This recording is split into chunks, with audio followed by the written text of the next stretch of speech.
You will hear a number of different recordings, and you will have to answer questions on what you hear. There will be time for you to read the instructions and questions, and you will have a chance to check your work. All the recordings will be played once only. The test is in 4 sections.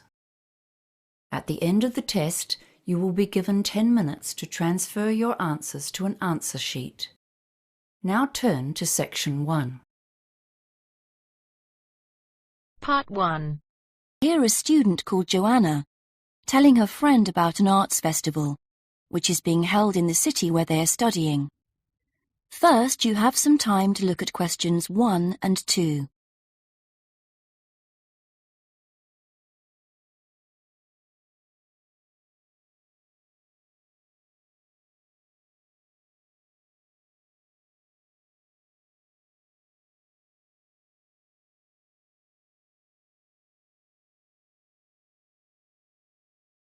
Now we shall begin.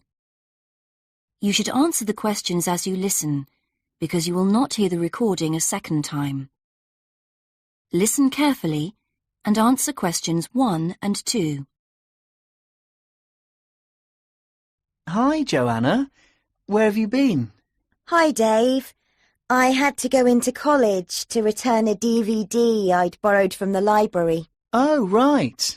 But while I was there, I got some information about the City Arts Festival that starts next week. Oh, yeah? I saw a poster advertising it somewhere. Yeah, and I picked up this leaflet from the library. It gives you the website address. So as I was there, I logged on to get more information.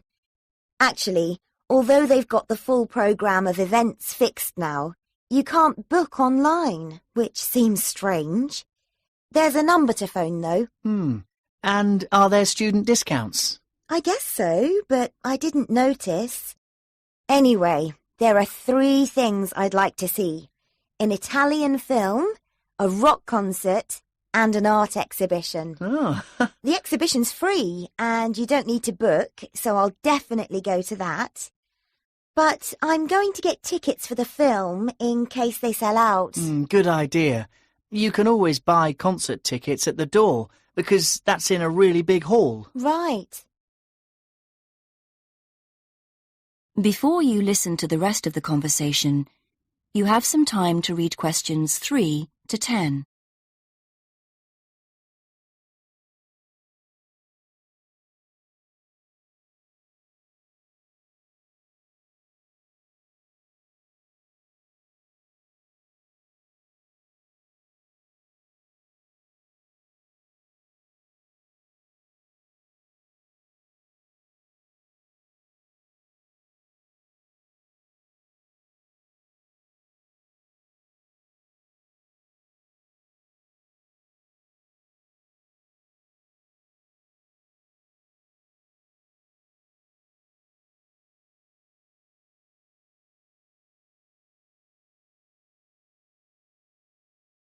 Now listen and answer questions 3 to 10. So, when does the festival actually start? Well, it's usually held the first week of October, but it's earlier this year for some reason. The opening night is September the 20th, and events go on till the end of the month. And have you got that phone number? Yeah, it's here. Look, it's 0967 990 776. OK, I'll write it down. 0967 990 776. Thanks. I thought the local council made a profit from the festival, but it says here that there's a commercial sponsor. It's a local bank. I didn't know that. Neither did I. What other events have they got on? As well as the art exhibitions and stuff that's open every day, there are special events each day. Like on Monday, there's a musical in the City Hall. That's only £3.65 for students. I think I'll give that a miss. I've got football training on Mondays, but I'm free on Wednesday. There's a jazz band on then, and that's only £2.50 for students. Sounds good. Is that in the City Hall too? We could go. Well, I'm busy actually, but it's at the sports centre if you're interested. Oh, right.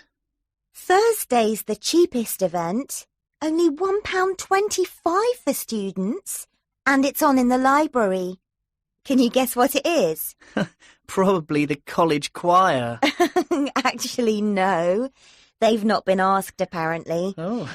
No, it's a poetry evening. Isn't there any modern dance on anywhere? On Friday. That's at the college. It's quite expensive, though. £15 for adults and £12.75 for students. Oh, yes, that is a lot. If I'm going to spend that much, I'd prefer to go out on Saturday. Yeah, me too. But on Saturday night, there isn't live music or a party or anything. Just the fireworks in the city park. And that's only £1.50. Yeah, that'd be good. That is the end of part 1. You now have half a minute to check your answers.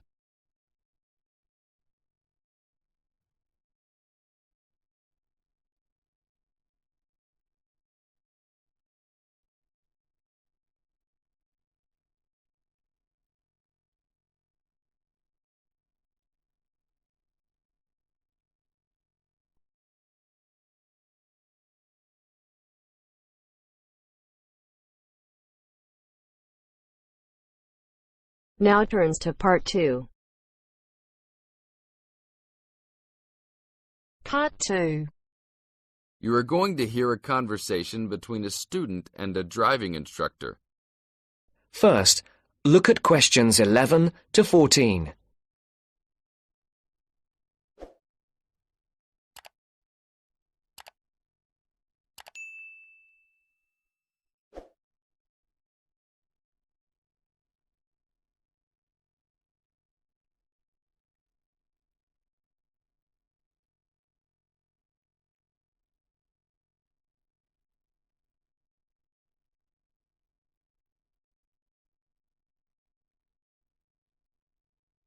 Listen carefully. Hello, I'm going to be your driving instructor today. Are you ready to begin? Hi, hope you don't mind. It's my first time driving a car. Of course not. That's my job. I teach people like you how to become a safe and responsible driver. So let's begin. Remember, the most important rule of driving: safety first. There are some steps to follow. First, you should put on your seatbelt. You should always remember to do that. In case of an accident or emergency, having a seatbelt on is of utmost importance. Okay, I have my seatbelt on. Now what should I do? Start the car. Good. Now make sure that the steering wheel is in the proper position and that your seat is not too far or not too close to the pedals. I'm all ready to go. Should I shift into first gear? Don't forget to put the parking brake down. You don't want to drive with that up. Oh yeah, I almost forgot. If I have the parking brake on, I won't be able to accelerate. Yes, that's right. Now put the car in reverse and slowly back out of the parking space. Good. Put the car in first gear. When should I shift? Is it better to shift slowly or quickly? You can shift whenever you feel is appropriate. This means shifting should occur smoothly. Do not shift too slowly or you will stall. Shifting too fast will waste gas. Shifting is simple. Just remember to shift smoothly. To shift, you will have to push the clutch and then push the gas pedal. Before the broadcast continues, look at questions 15 to 20.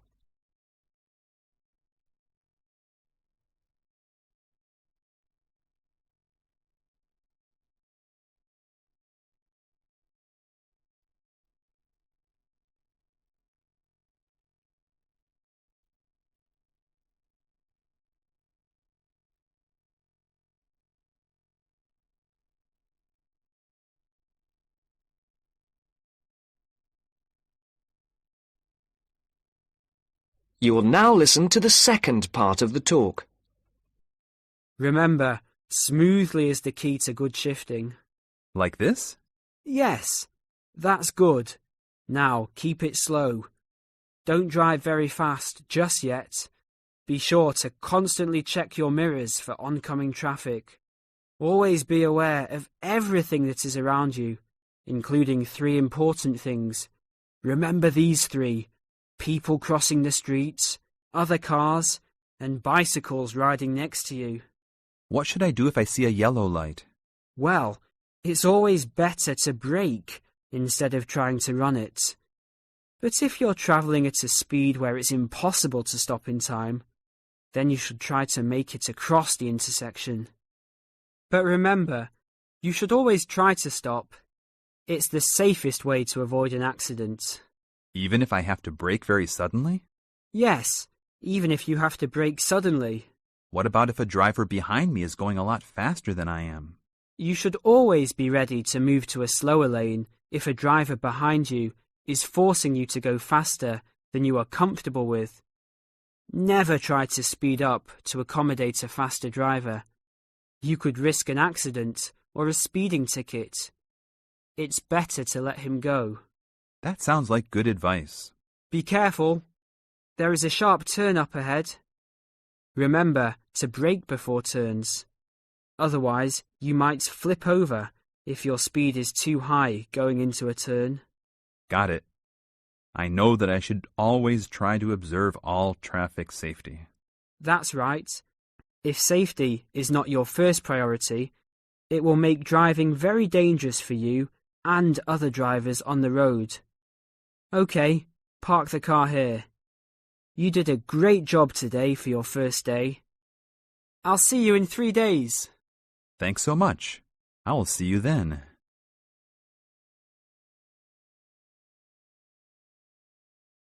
That is the end of part 2. You now have half a minute to check your answers.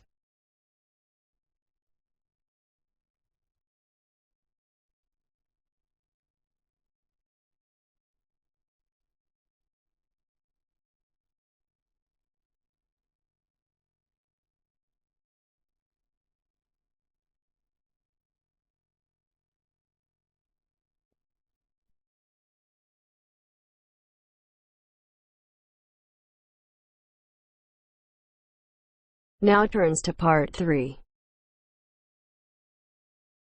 Part 3.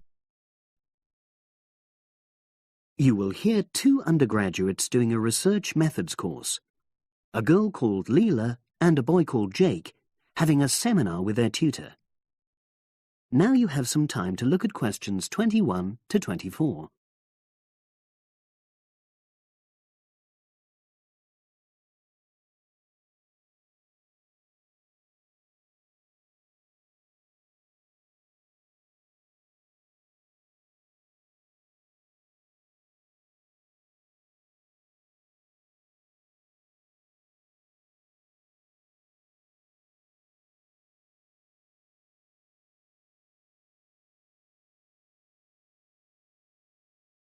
Now listen and answer questions 21 to 24. So the task I gave you both was to choose an article about a small-scale research project. Yes. You were then required to try to reproduce the research procedures in your own context, i.e. try it out for yourselves. Yeah, and that's what we've done. Great. So I'd like you to tell me a bit about the article and why you chose it. Well, the article's written by 2 university lecturers who had started using crosswords to help their students revise terminology for exams. And the crosswords were designed and set on computers. And we selected the article because, well, it seemed an accessible topic, even though we weren't familiar with the technique. You know, using IT to design crosswords for higher education. That's a good reason. So these lecturers wanted to see how well this innovation was received by their students. Yes. So how did you go about reproducing the research? Well, we drew up a list of terms from one of our own modules and designed a crossword for revising these terms. Then we asked our classmates to try out the crossword and give us feedback, their opinions on how they felt about using the technique. Was it easy to find participants? It wasn't easy at first, but then we convinced them that by taking part in the research, they were actually benefiting themselves by preparing for an exam which is coming up later this term. And it worked. Good. So how did you find out what the students thought about doing the crosswords? A questionnaire. The original article used a 2-page long questionnaire. There were lots of excellent questions on it, but the whole section on difficulties using IT is now obsolete. Old-fashioned, even though it had only been written a couple of years ago. So you designed a shorter version? Yeah. Then we sent it to the 40 students by email and got 28 replies. I was taken aback by the fact that everybody we talked to thought this was a good return. I mean, the responses were well written. People had taken a lot of care, but I was really disappointed with the low numbers. Yes, an important lesson to learn for an apprentice researcher. Yeah. Now you have some time to look at questions 25 to 30.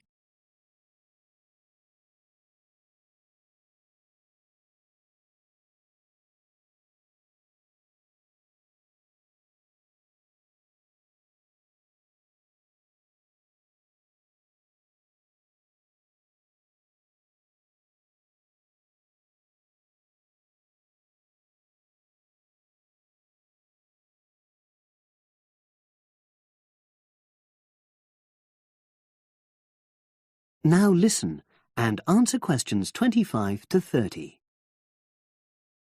So what results did you get? Well, basically, the responses were extremely positive. The students said that doing the crossword on a computer helped them really focus on the work in hand and not be distracted, which is something that commonly happens with other ways of doing revision. Yeah, that was really clear. But something that struck me was that having fun hardly featured in their responses, nor did anything to do with spelling of hard words, which I thought would be an obvious benefit. No? Okay. Respondents also said that doing the crossword hadn't really increased their general motivation to study, but that it had highlighted the gaps in their memory so they knew what further work was necessary. Right. So how did your findings tally with those of the original researchers? There were lots of similarities, but... There were probably two main differences. We found that more males than females liked the technique, whereas the original study found the reverse. Also, our respondents said they wouldn't mind doing a crossword as a final official exam, whereas in the original study, students said they would hate doing it even if it meant having a shorter test. But of course, both sets of respondents said they'd be interested in doing more crosswords for informal purposes, revision, and so forth. Right. So let's have a think about the whole project and what you've learned from doing it.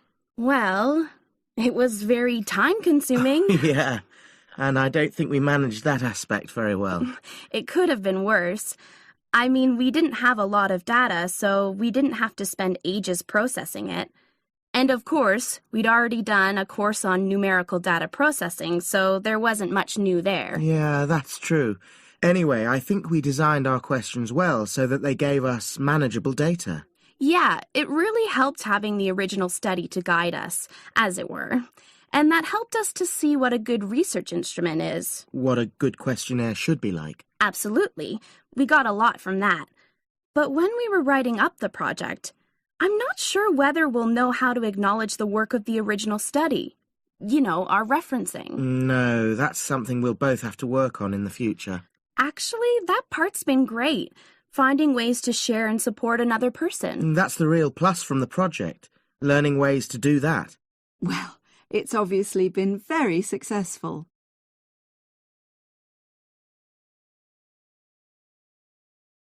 That is the end of part 3. You now have half a minute to check your answers.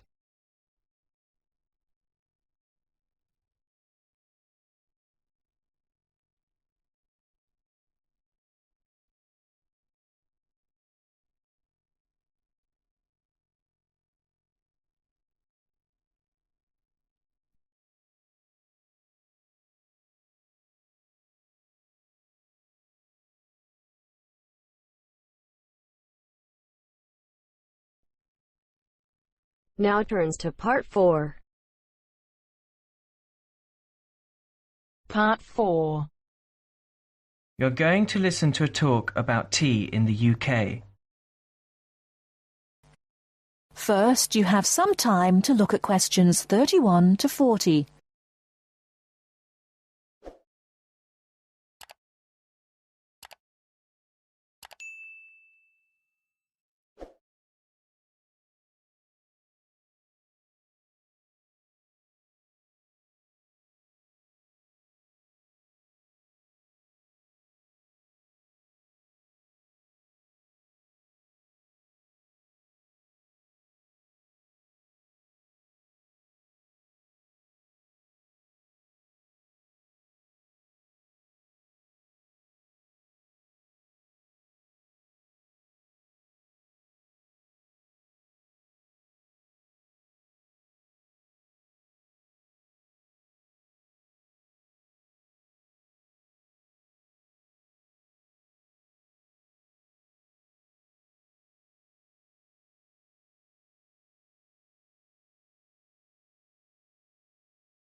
Now listen carefully and answer questions 31 to 40.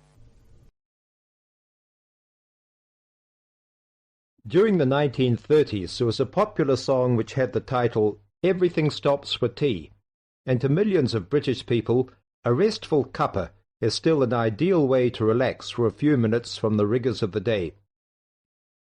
The English custom of drinking tea has its roots in the 17th and 18th centuries. When first imported to Britain, the exotic cha, or cha, as the Chinese tea was variously called, was considered a man's drink to be enjoyed with colleagues at London coffee shops. These were popular meeting places for many walks of life: politicians, lawyers, poets, actors, and writers. Many London clubs began in this manner, and the famous Lloyd's Insurance underwriters started out as Lloyd's Coffee House. In 1706, the first coffee house that offered tea was Tom's Coffee House, owned by Thomas Twining. He realized that he needed to introduce an added attraction to compete with the many other coffee houses in London, and tea was rare, exotic, and extremely expensive. With these credentials, tea became an exclusive drink and enabled Twining to open a tea shop under the sign of the Golden Lion in the Strand.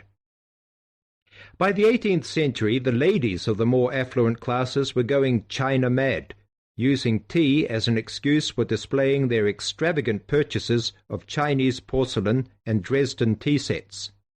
A comprehensive tea tray would consist of a teapot and stand, teacups and saucers, sugar bowl, milk jug, and basin for discarded tea and tea leaves. Tea was still expensive and kept in locked tea caddies. Skilled craftsmen fashioned caddies of carved inlaid woods fitted with crystal and precious metals. To ensure the servants weren't tempted by this priceless commodity, the caddy was kept locked, and only the mistress of the house held the key and prepared tea when guests came to visit. No well-brought-up young Englishwoman could consider herself socially acceptable unless she knew how to brew a proper cup of tea. As the 18th century progressed, changes in commerce and working hours resulted in the main meal of the day being taken much later in the evening.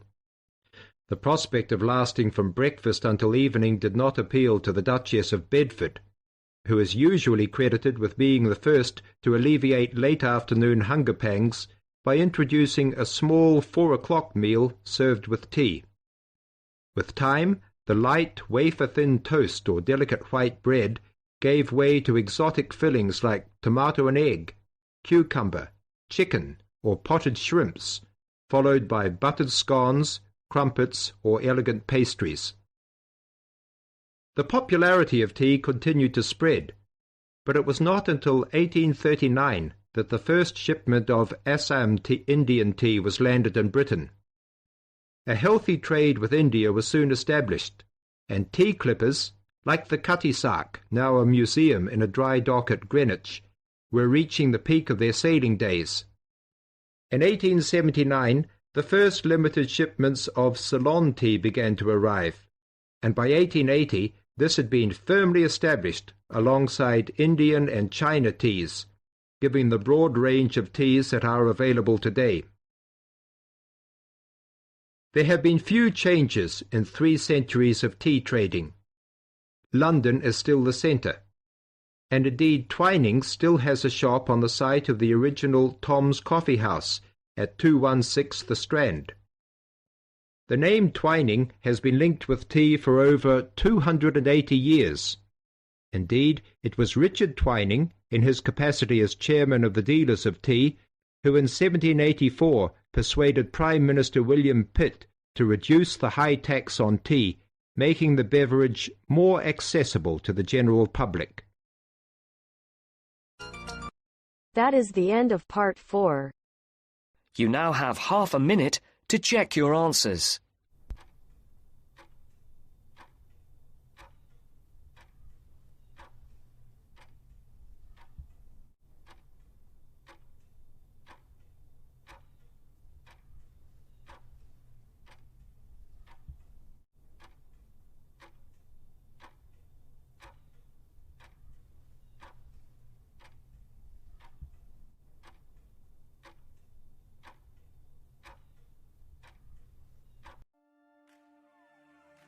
That is the end of the listening test. In the IELTS test, you will now have 10 minutes to transfer your answers to the answer sheet.